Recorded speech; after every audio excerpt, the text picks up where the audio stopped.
Hello दोस्तों, आपके अपने यूट्यूब चैनल में आपका स्वागत है। आज हमारा अल्टरनेटर से संबंधित पार्ट सेकेंड है, जिसके अंतर्गत हम अल्टरनेटर से संबंधित टॉप एमसीक्यू क्वेश्चन कर रहे हैं, जो कि एग्ज़ाम की दृष्टि से बहुत ही महत्वपूर्ण हैं। वीडियो को बिना स्किप करे लास्ट तक ज़रूर देखें। हमारा पहला क्वेश्चन है, अल्टरनेटर की शक्ति को किस में मापा जाता है। आपको बताना है अल्टरनेटर की शक्ति को किस में मापा जाता है। तो इसका राइट आंसर होगा ऑप्शन डी, ए व बी दोनों। किलो वोल्ट एम्पियर व मेगा वोल्ट एम्पियर में हम अल्टरनेटर की शक्ति को माप सकते हैं। अगला क्वेश्चन है हमारा, किसी अल्टरनेटर के लिए उसकी गुणन गति तथा विद्युत धारा के परिमाण को नियत रखने हेतु उसकी वोल्टता में पूर्ण लोड अवस्था में शून्य लोड अवस्था तक होने वाले परिवर्तन क्या कहलाते हैं। तो इसका राइट आंसर होगा ऑप्शन सी, वोल्टेज रेगुलेशन। इसे हम वोल्टेज रेगुलेशन कहते हैं, आपको ध्यान रखना है। अगला क्वेश्चन है, लीडिंग पावर फैक्टर में लोड बढ़ने के साथ साथ क्या बढ़ता है। आपको बताना है अल्टरनेटर के अंतर्गत लीडिंग पावर फैक्टर में लोड बढ़ने के साथ साथ क्या बढ़ता है। तो इसका राइट आंसर होगा ऑप्शन बी, वोल्टेज। उसका वोल्टेज बढ़ता है। अगला क्वेश्चन है, लैगिंग पावर फैक्टर के तहत लोड बढ़ाने के साथ साथ टर्मिनल वोल्टेज क्या होगा। तो इसका राइट आंसर हो जाएगा ऑप्शन बी, इसका वोल्टेज कम हो जाएगा। लीडिंग पावर फैक्टर में वोल्टेज का मान बढ़ता है तथा लैगिंग पावर फैक्टर में वोल्टेज का मान कम होता है, आपको ध्यान रखना है। अगला क्वेश्चन है, अल्टरनेटर में मुख्यतः कितने प्रकार की क्षति होती है। आपको बताना है अल्टरनेटर में मुख्यतः कितने प्रकार की क्षति होती है। तो इसका राइट आंसर होगा ऑप्शन है, इसमें 3 प्रकार की क्षति होती है। अगला क्वेश्चन है, हिस्टैरिसीस क्षति व एडी करंट क्षति किस प्रकार की क्षति में पाई जाती है। आपको बताना है हिस्टैरिसीस क्षति व एडी करंट क्षति किस प्रकार की क्षति में पाई जाती है। तो इसका राइट आंसर होगा ऑप्शन है, यह लो क्षति के अंतर्गत आती है। हिस्टैरिसीस क्षति व एडी करंट क्षति जो कि लो क्षति के अंतर्गत आती है। अगला क्वेश्चन है, स्टेटर फील्ड क्षति व रोटर फील्ड क्षति किस प्रकार की क्षति में पाई जाती है। आपको बताना है स्टेटर फील्ड क्षति होती है अल्टरनेटर के अंतर्गत, व रोटर फील्ड क्षति होती है वह किस प्रकार की क्षति में पाई जाती है। तो इसका राइट आंसर होगा ऑप्शन सी, ताम्र क्षति। इसे हम ताम्र क्षति के अंतर्गत मानते हैं। अगला क्वेश्चन है, 2 या 2 से अधिक अल्टरनेटर को समांतर क्रम में पूर्ण समन्वय के साथ संयोजन क्या कहलाता है। आपको बताना है 2 या 2 से अधिक अल्टरनेटर को हम समांतर क्रम में पूर्णतः समन्वय के साथ संयोजित कर देते हैं तो उसे हम क्या कहते हैं। तो इसका राइट आंसर होगा ऑप्शन सी, इसे हम सिंक्रोनाइजेशन कहते हैं, आपको ध्यान रखना है। अगला क्वेश्चन है, सिंक्रोनाइजेशन प्रक्रिया में पहले से चल रहे अल्टरनेटर को क्या कहा जाते हैं। आपको बताना है सिंक्रोनाइजेशन प्रक्रिया में जो पहले से अल्टरनेटर चल रहा है उसे हम क्या कहते हैं। तो इसे हम रनिंग मशीन कहते हैं। Option A is the right answer, इसे हम रनिंग मशीन कहते हैं। अगला क्वेश्चन है, सिंक्रोनाइजेशन प्रक्रिया के बाद में संयोजित किया जाने वाला अल्टरनेटर को क्या कहते हैं। और जो सिंक्रोनाइजेशन प्रक्रिया में बाद में जो अल्टरनेटर संयोजित किया जाता है उसे हम क्या कहते हैं। तो इसका राइट आंसर होगा ऑप्शन बी, इसे हम इनकमिंग मशीन कहते हैं। जो अल्टरनेटर पहले से संयोजित होता है उसे हम रनिंग मशीन, और जो बाद में संयोजित होता है उसे हम इनकमिंग मशीन कहते हैं। अगला क्वेश्चन है, अल्टरनेटर के सिंक्रोनाइजेशन की आवश्यक शर्तें कौन सी होती है। आपको बताना है अल्टरनेटर के सिंक्रोनाइजेशन के लिए आवश्यक शर्तें कौन सी होती है। तो इसका राइट आंसर होगा ऑप्शन डी, समान वोल्टेज होना चाहिए, समान फेज क्रम होना चाहिए और समान फ्रीक्वेंसी या समान आवृत्ति होना चाहिए। Option D is the right answer. अगला क्वेश्चन है, अल्टरनेटर को समांतर में प्रचलित करने के क्या लाभ है। आपको बताना है यदि हम अल्टरनेटर को समांतर में क्यों प्रचलित करते हैं, इसके लाभ क्या है। तो इसका राइट आंसर होगा ऑप्शन डी, उपयुक्त सभी। ओवरहोलिंग के बाद ओवरहोलिंग के लिए बंद किया जा सकता है, पूर्ण लोड पर चलाया जा सकता है और दक्षता में इसकी हम वृद्धि कर सकते हैं। तो इसका राइट आंसर हो जाएगा ऑप्शन डी। अगला क्वेश्चन है, सिंक्रोनाइज की विधियाँ कितने प्रकार की होती है। आपको बताना है सिंक्रोनाइज की कितनी विधियाँ होती है। तो इसका राइट आंसर होगा ऑप्शन ए, इसकी विधियाँ 5 प्रकार की होती है। अगला क्वेश्चन है, सिंक्रोनाइज की विधियाँ कौन सी होती है। आपको बताना है इनमें से आपको बताना है सिंक्रोनाइज की विधियाँ कौन सी है। तो इसका राइट आंसर होगा ऑप्शन सी, सिंक्रोस्कोप जो कि सिंक्रोनाइज की विधियाँ हैं। अगला क्वेश्चन है, अल्टरनेटर के सिंक्रोनाइजेशन की विधि में से कौन सी विधि अप्रचलित हो चुकी है। बहुत ही इंपॉर्टेंट क्वेश्चन है, कई बार एग्जाम में आ चुका ही है। अल्टरनेटर के सिंक्रोनाइजेशन की वह कौन सी विधि है जो अप्रचलित हो चुकी है। तो इसका राइट आंसर होगा ऑप्शन ए, डार्क लैंप विधि जो कि अब अप्रचलित हो चुकी है। हमारा अगला क्वेश्चन है, सिंक्रोस्कोप विधि में सिंक्रोनाइजिंग के लिए कौन सा यंत्र प्रयोग किया जाता है। आपको बताना है जब हम सिंक्रोस्कोप विधि में सिंक्रोनाइजिंग करते हैं तो इसमें कौन सा यंत्र प्रयोग किया जाता है। तो इसका राइट आंसर होगा ऑप्शन सी, इसमें हम सिंक्रोस्कोप यंत्र का प्रयोग करते हैं। अगला क्वेश्चन है, सिंक्रोस्कोप विधि में सिंक्रोनाइजिंग के लिए कितने फेज की मोटर प्रयोग की जाती है? आपको बताना है सिंक्रोस्कोप विधि में सिंक्रोनाइजिंग के लिए कितने फेज की मोटर प्रयोग की जाती है? तो इसका राइट आंसर होगा ऑप्शन बी, 2 फेज की मोटर इसमें प्रयोग करते हैं। अगला क्वेश्चन है, सिंक्रोस्कोप विधि में मोटर के स्टेटर तथा रोटर दोनों को संयोजित करने के लिए कौन सा ट्रांसफार्मर काम में लेते हैं? आपको बताना है सिंक्रोस्कोप विधि में मोटर के स्टेटर तथा रोटर दोनों को संयोजित करने के लिए कौन सा ट्रांसफार्मर काम में लेते हैं? तो इसका राइट आंसर होगा ऑप्शन है, पोटेंशियल ट्रांसफार्मर। बहुत ही इंपॉर्टेंट क्वेश्चन है। सिंक्रोस्कोप विधि में हम पोटेंशियल ट्रांसफार्मर का प्रयोग करते हैं। अगला क्वेश्चन है, सिंक्रोस्कोप विधि में 2 फेज के अतिरिक्त बस बार को क्या कहते हैं? आपको बताना है सिंक्रोस्कोप विधि में 2 फेज के अतिरिक्त जो बस बार होती है उसे हम क्या कहते हैं? तो इसका राइट आंसर होगा ऑप्शन सी, सिंक्रोनाइजिंग बस बार। उसे हम सिंक्रोनाइजिंग बस बार कहते हैं। अगला क्वेश्चन है, अल्टरनेटर में टर्मिनल वोल्टेज को घटाने के लिए कौन सा कारक होता है? आपको बताना है अल्टरनेटर के अंतर्गत हम टर्मिनल वोल्टेज को घटाने के लिए कौन सा कारक का उपयोग करते हैं? तो इसका राइट आंसर होगा ऑप्शन डी, आर्मेचर रिएक्शन का प्रयोग करते हैं, आर्मेचर प्रतिरोध का प्रयोग करते हैं और आर्मेचर रिएक्शन का प्रयोग करते हैं। Option D is the right answer, आपको ध्यान रखना है। अगला क्वेश्चन है, किस प्रकार की धारा प्रत्यावर्तक उत्पन्न करता है? आपको बताना है किस प्रकार की धारा प्रत्यावर्तक उत्पन्न करता है? आपको बताना है जो अल्टरनेटर होता है वह कौन सी धारा उत्पन्न करता है? तो इसका राइट आंसर होगा ऑप्शन बी, वह केवल ऐसी प्रकार की धारा उत्पन्न करता है अल्टरनेटर। अगला क्वेश्चन है, किस सिद्धांत पर प्रत्यावर्तक कार्य करता है? आपको बताना है अल्टरनेटर होता है वह किस सिद्धांत पर कार्य करता है? तो इसका राइट आंसर होगा ऑप्शन बी, फैराडे के विद्युत चुम्बकीय प्रेरण के नियम पर वह कार्य करता है। अगला क्वेश्चन है, किस प्रकार की धारा की आवश्यकता प्रत्यावर्तक अल्टरनेटर के रोटर की होती है? आपको बताना है किस प्रकार की धारा की आवश्यकता अल्टरनेटर के रोटर की होती है? तो इसका राइट आंसर होगा ऑप्शन ए, डीसी। उसे डीसी प्रकार की धारा की आवश्यकता होती है। आपको याद रखना है अल्टरनेटर के रोटर को डीसी धारा की आवश्यकता होती है। अगला क्वेश्चन है, बड़े आकार के अल्टरनेटर में फ्लक्स किस प्रकार का होता है? आपको बताना है जो बड़े आकार के अल्टरनेटर होते हैं उसमें फ्लक्स किस प्रकार का होता है? तो इसका राइट आंसर होगा ऑप्शन बी, उसमें घूर्णन प्रकार का फ्लक्स होता है। अगला क्वेश्चन है, प्रत्यावर्तक या अल्टरनेटर के रोटर में कितने स्लिप रिंग होते हैं? आपको बताना है प्रत्यावर्तक के रोटर में कितने स्लिप रिंग्स होते हैं? तो इसका राइट आंसर होगा ऑप्शन सी, 2 स्लिप रिंग। इसमें 2 स्लिप रिंग होते हैं। अगला क्वेश्चन है, रोटर की डीसी सप्लाई देने वाला जनरेटर क्या कहलाता है? आपको बताना है रोटर की डीसी सप्लाई देने वाला जनरेटर क्या कहलाता है? तो इसे हम एक्साइटर या उत्तेजक कहते हैं। Option B is the right answer. अगला क्वेश्चन है, निम्न में से कौन एक प्रत्यावर्तक के रोटर का प्रकार है? आपको बताना है निम्न में से अल्टरनेटर के रोटर का प्रकार है। तो इसका राइट आंसर होगा ऑप्शन सी, सैलिएंट पोल व बेलनाकार प्रकार के 2 प्रकार के इसमें रोटर होते हैं। तो इसका राइट आंसर जाएगा ऑप्शन सी। अगला क्वेश्चन है, किस गति के प्राइम मूवर में प्राय सैलिएंट पोल प्रकार के रोटर का प्रयोग होता है? आपको बताना है किस गति के प्राइम मूवर में प्राय सामान्यतः सैलिएंट पोल प्रकार के रोटर का प्रयोग होता है? तो इसका राइट आंसर होगा ऑप्शन डी, निम्न व मध्यम गति के लिए हम सैलिएंट पोल प्रकार के रोटर का प्रयोग करते हैं, जबकि उच्च गति के लिए हम सिलेंड्रिकल पोल प्रकार के रोटर का प्रयोग करते हैं। अगला क्वेश्चन है, किस गति के प्राइम मूवर में प्राय बेलनाकार प्रकार के रोटर का प्रयोग होता है? तो इसका राइट आंसर होगा ऑप्शन ए, उच्च गति के लिए हम बेलनाकार प्रकार के रोटर का प्रयोग करते हैं। अगला क्वेश्चन है, निम्न में से किस बात पर अल्टरनेटर में उत्पन्न विद्युतवाहक बल की आवृत्ति निर्भर करती है? आपको बताना है निम्नलिखित में से किस बात पर प्रत्यावर्तक में उत्पन्न विद्युतवाहक बल की आवृत्ति किस पर निर्भर करती है? तो इसका राइट आंसर होगा ऑप्शन डी, अ व ब दोनों, प्रत्यावर्तक के ध्रुवों की संख्या व प्रत्यावर्तक की गति दोनों पर वह निर्भर करती है। और आपको ध्यान रखना है प्रत्यावर्तक के आकार पर विद्युतवाहक बल निर्भर नहीं करता है।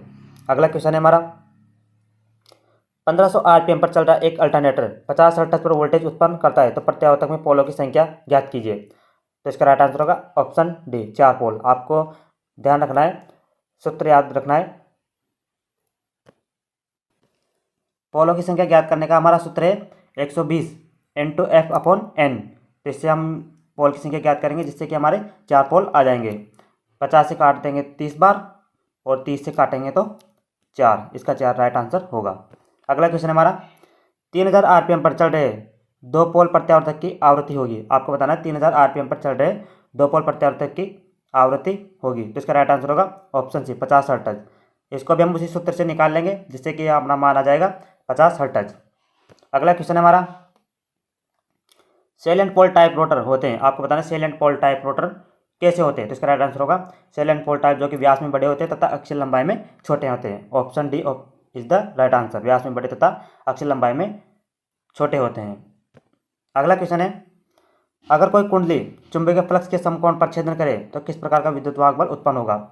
आपको बताना है, अगर कोई कुंडली चुंबकीय फ्लक्स के समकोण पर छेदन करे तो किस प्रकार का विद्युत वाहक बल उत्पन्न होगा। तो इसका राइट आंसर होगा ऑप्शन डी, अधिकतम विद्युत वाहक बल उत्पन्न होगा। अगला क्वेश्चन है, वाष्प टरबाइन चालित अल्टरनेटर की घूर्णन गति पर कार्य करने योग्य बनता है। आपको बताना है, वाष्प टरबाइन चालित प्रत्यावर्तक किस घूर्णन गति पर कार्य करने में योग्य बनता है। तो इसका राइट आंसर होगा उच्च गति पर कार्य करने में सक्षम होता है। अगला क्वेश्चन है, निम्न किन बातों पर अल्टरनेटर द्वारा उत्पादित विद्युत वाहक बल की आवृत्ति निर्भर करती है। आपको बताना है, अल्टरनेटर की विद्युत वाहक बल की आवृत्ति किन किन पर निर्भर करती है। तो इसका राइट आंसर होगा ऑप्शन सी, ध्रुवों की संख्या तथा घूर्णन गति पर निर्भर करती है। आपको ध्यान रखना है, बहुत इंपॉर्टेंट क्वेश्चन है। अगला क्वेश्चन है, निम्न में से कौन सा प्रत्यावर्तक के अल्टरनेटर की रेटिंग को दर्शाता है। आपको बताना है, कौन सा प्रत्यावर्तक की रेटिंग को दर्शाता है। तो इसका राइट आंसर होगा option D, KVA, kilovolt ampere, जो कि अल्टरनेटर की रेटिंग को दर्शाता है, KVA या MVA। अगला क्वेश्चन है, प्राइम मूवर की घूर्णन गति को समायोजित रखना पड़ता है ताकि अल्टरनेटर को आउटपुट स्थिर रहे। आपको बताना है इसका राइट आंसर क्या होगा। तो इसका राइट आंसर है ऑप्शन ए, आवृत्ति, ताकि उसकी आवृत्ति स्थिर रहे। हमारा अगला क्वेश्चन है, निम्न में से कौन सा अल्टरनेटर की मौलिक आवश्यकता है। आपको बताना है, निम्न में से कौन सी अल्टरनेटर की आवश्यकता है। तो इसका राइट आंसर होगा ऑप्शन डी, चुंबकीय क्षेत्र, स्लिप रिंग व ब्रुश तथा आर्मेचर, जो कि अल्टरनेटर की मौलिक आवश्यकता है। Option D is the right answer. अगला क्वेश्चन है, निम्न में से कौन सा सही है। आपको बताना है, निम्न में से कौन सा सही है। आर्मेचर कॉइल स्टेटर में स्थापित की जाती है, प्रत्यावर्तक के आर्मेचर में DC धारा होती है, वह दोनों, उपरोक्त में से कोई नहीं। आपको बताना है इसका राइट आंसर क्या होगा। इसका राइट आंसर होगा ऑप्शन ए, आर्मेचर कॉइल स्टेटर में स्थापित की जाती है। हमारा अगला क्वेश्चन है, AC मशीन का स्टेटर कोर सिलिकॉन स्टील से लेमिनेटेड शीट से क्यों बनाया जाता है। आपको बताना है, AC मशीन का स्टेटर कोर जो कि सिलिकॉन स्टील की लेमिनेटेड शीट से क्यों बनाया जाता है। तो इसका राइट आंसर होगा, इसका राइट आंसर है ऑप्शन सी, लो क्षति को कम करने के लिए। सिलिकॉन स्टील की लेमिनेटेड शीट से क्यों बनाया जाता है। इसका राइट आंसर होगा लोहे की क्षति को कम करने के लिए। और यदि क्वेश्चन ये होता सिलिकॉन स्टील को लेमिनेटेड करके क्यों बनाया जाता है, तो इसका राइट आंसर होता ऑप्शन है, भंवरधारा क्षति को कम करने के लिए लेमिनेटेड करके बनाया जाता है। और इसमें पूछा लेमिनेटेड शीट से क्यों बनाया जाता है, तो इसका राइट आंसर होगा लोहे क्षति को कम करने के लिए हम इसे लेमिनेटेड शीट से बनाते हैं। हमारा अगला क्वेश्चन है, निम्न में से अल्टरनेटर में उत्पन्न विद्युत वाहक बल की आवृत्ति ज्ञात करने का सूत्र क्या है। आपको ध्यान रखना है, निम्नलिखित में से प्रत्यावर्तक में उत्पन्न विद्युत वाहक बल की आवृत्ति ज्ञात करने का सूत्र क्या है। तो इसका राइट आंसर होगा ऑप्शन डी, F बराबर P × N/120। इसका राइट आंसर है। अगला क्वेश्चन है हमारा, निम्न किस कारण से अल्टरनेटर में रोटेटिंग फील्ड का प्रयोग करते हैं। आपको बताना है, निम्न में से किस कारण से रोटेटिंग फील्ड का प्रयोग करते हैं। ऑप्शन ए, केवल 2 स्लिप रिंग की आवश्यकता होती है। ऑप्शन बी, आर्मेचर पर स्लाइडिंग युक्त नहीं होने के कारण स्पार्किंग नहीं होती है और मशीन की दक्षता बनी रहती है। स्टेटर में अधिक चालक स्थापित किए जा सकते हैं तथा आर्मेचर वाइंडिंग के टूटने का खतरा नहीं है। तो इसका राइट आंसर होगा ऑप्शन डी, उपरोक्त सभी कारणों के कारण प्रत्यावर्तक में रोटेटिंग फील्ड का प्रयोग करते हैं। अगला क्वेश्चन है हमारा, निम्नलिखित में से कौन सा उपाय हंटिंग या फेज स्विंगिंग दोष के निवारण के लिए होता है। आपको बताना, निम्न में से कौन सा उपाय हंटिंग या फेज स्विंगिंग दोष के निवारण के लिए किया जाता है। तो इसमें अपन डैम्पर वाइंडिंग का प्रयोग करते हैं। Option B is the right answer, rotor poles में डैम्पर वाइंडिंग स्थापित करते हैं। हमारा अगला क्वेश्चन है, क्या होगा अगर 3 फेज अल्टरनेटर का फेज क्रम बिगड़ जाए। आपको बताना है, क्या होगा अगर 3 फेज प्रत्यावर्तक का फेज क्रम बिगड़ जाए। तो इसका राइट आंसर होगा ऑप्शन डी, फेज आपस में शॉर्ट सर्किट हो जाएंगे। हमारा अगला क्वेश्चन है, कौन सा फेज क्रम भारत में 3 फेज का सही क्रम है। तो इसका राइट आंसर होगा ऑप्शन ए, RYB, जो कि भारत में 3 फेज का सही क्रम है। हमारा अगला क्वेश्चन है, प्रत्यावर्तक के लिए सही सूत्र है। आपको बताना है अल्टरनेटर के लिए कौन सा सही सूत्र है। तो इसका राइट आंसर होगा ऑप्शन सी, वह दोनों। डिस्ट्रीब्यूशन फैक्टर KD बराबर sin n β/2 upon sin n β/2 होता है तथा पिच फैक्टर KP का मान cos α/2 होता है। बहुत इंपॉर्टेंट क्वेश्चन है, पिच फैक्टर से संबंधित काफ़ी बार एग्जाम में क्वेश्चन पूछा गया है। तो इसका राइट आंसर होगा ऑप्शन से। अगला क्वेश्चन है, किस सूत्र का प्रयोग अल्टरनेटर द्वारा उत्पादित विद्युत वाहक बल की गणना के लिए होता है। आपको बताना है, किस सूत्र का प्रयोग अल्टरनेटर द्वारा उत्पादित विद्युत वाहक बल की गणना के लिए होता है। तो इसका राइट आंसर होगा ऑप्शन ए, E एवरेज बराबर 4.445 FT KP × KD होता है। आपको ध्यान रखना है, बहुत ही इंपॉर्टेंट क्वेश्चन है, कई बार इससे रिलेटेड एग्जाम में क्वेश्चन आते हैं।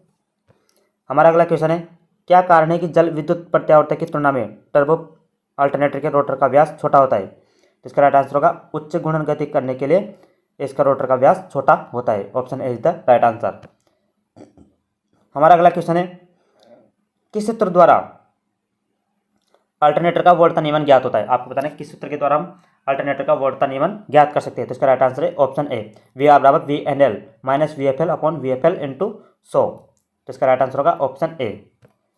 निम्न में से किन तथ्यों पर अल्टरनेटर का पावर फैक्टर निर्भर करता है? आपको बताना है निम्नलिखित में से किन तथ्यों पर अल्टरनेटर का पावर फैक्टर निर्भर करता है। तो इसका राइट आंसर होगा ऑप्शन डी, आउटपुट में जुड़े भार पर इसका पावर फैक्टर निर्भर करता है। हमारा अगला क्वेश्चन है, हाइड्रोजन कूलिंग का प्रयोग किया जाता है। आपको बताना है हाइड्रोजन कूलिंग का प्रयोग कहाँ पर किया जाता है। तो इसका राइट आंसर होगा ऑप्शन बी, बड़े अल्टरनेटर में हम हाइड्रोजन कूलिंग का प्रयोग करते हैं। हमारा अगला क्वेश्चन है, प्रत्यावर्तक किस पावर फैक्टर पर कार्य करे कि उसे अत्यधिक उत्तेजित कहा जाता है? आपको बताना है प्रत्यावर्तक किस पावर फैक्टर पर कार्य करे जिससे कि उसे हम अत्यधिक उत्तेजित कह सकते हैं। तो इसका राइट आंसर होगा ऑप्शन सी, आगे बढ़ते हुए पावर फैक्टर पर कार्य करेगा तो इसे हम उत्तेजित पावर फैक्टर कहते हैं। हमारा अगला क्वेश्चन है, इनमें से किस अल्टरनेटर द्वारा उत्पन्न विद्युत वाहक बल निर्भर करता है? इसका राइट आंसर होगा ऑप्शन डी, उपरोक्त सभी पर निर्भर करता है। कोयल स्पान गुणांक पर, प्रतिपोल फ्लक्स पर और विस्तार गुणांक पर निर्भर करता है। हमारा अगला क्वेश्चन है, यदि किसी अल्टरनेटर की गति 1500 आरपीएम से 3000 आरपीएम कर दे, यानी कि दुगनी कर देते हैं उसकी आरपीएम की स्पीड, तो उत्पन्न विद्युत वाहक बल क्या हो जाएगा? तो इसका विद्युत वाहक बल भी दोगुना हो जाएगा। आपको ध्यान रखना है, बहुत इंपॉर्टेंट क्वेश्चन है। हमारा अगला क्वेश्चन है, इनमें से कौन सा अल्टरनेटर में होने वाली क्षति है? आपको बताना है इनमें से कौन सी क्षति अल्टरनेटर के अंतर्गत होती है? ताम्र क्षति, यांत्रिक क्षति, लोह क्षति। तो इसका राइट आंसर होगा ऑप्शन डी, उपरोक्त तीनों क्षतियाँ जो कि अल्टरनेटर में होती है। हमारा अगला क्वेश्चन है, किस शर्त पर दो अल्टरनेटर का समन्वय निर्भर करता है? आपको बताना है किस शर्त पर दो अल्टरनेटर का समन्वय निर्भर करता है। तो इसका राइट आंसर होगा ऑप्शन डी, उपरोक्त सभी पूर्ण शर्तें पूर्ण होनी चाहिए, यानी कि दोनों अल्टरनेटर का फेज क्रम एक समान होना चाहिए, दोनों अल्टरनेटर का टर्मिनल वोल्टेज समान होना चाहिए, दोनों अल्टरनेटर की फ्रीक्वेंसी समान होना चाहिए। तीनों शर्तें पूरी होना चाहिए। तो इसका राइट आंसर होगा ऑप्शन डी। हमारा अगला क्वेश्चन है, क्या करेंगे जिससे कि दो अल्टरनेटर में एक लोड दूसरे शिफ्ट पर कर दिया जाए? आपको बताना है क्या होगा जिससे कि दो तुल्यकालिक प्रत्यावर्तक में एक का लोड दूसरे पर शिफ्ट कर दिया जाए। तो इसका राइट आंसर होगा ऑप्शन ए, इनकमिंग मशीन के प्राइम मूवर की फ्यूल सप्लाई बढ़ाई जाए। अगला क्वेश्चन हमारा, टर्मिनल वोल्टेज क्या होगा जब अल्टरनेटर का लोड हटा दिया जाए? आपको बताना टर्मिनल वोल्टेज क्या होगा जब हम अल्टरनेटर का लोड हटा देंगे। तो इसका राइट आंसर होगा उसका लोड बढ़ेगा, इसका वोल्टेज बढ़ जाएगा। यदि हम उस पर से लोड हटा देंगे तो इसका वोल्टेज बढ़ जाएगा। हमारा अगला क्वेश्चन है, हमारा लास्ट क्वेश्चन है आज का, निम्न में से किस शर्त पर दो अल्टरनेटर समांतर में प्रचलित होंगे? तो इसका राइट आंसर होगा ऑप्शन डी, फेज क्रम समान होना चाहिए, आवृत्ति समान होना चाहिए, उसकी वोल्टेज समान होना चाहिए। Option D is the right answer. इसी के साथ आज की हमारी वीडियो यहीं समाप्त होती है। यदि आपको वीडियो अच्छी लगी तो हमारे चैनल को सब्सक्राइब जरूर करें और बेल आइकन को जरूर दबाएं तथा पार्ट फर्स्ट को देखने के लिए हमारे प्लेलिस्ट में जाकर अल्टरनेटर के पार्ट फर्स्ट को देख सकते हैं। आपको इन दोनों वीडियो से बाहर कोई भी एग्जाम में क्वेश्चन नहीं मिलेगा। इसी के साथ हम अपनी वीडियो को यही समाप्त करते हैं। धन्यवाद।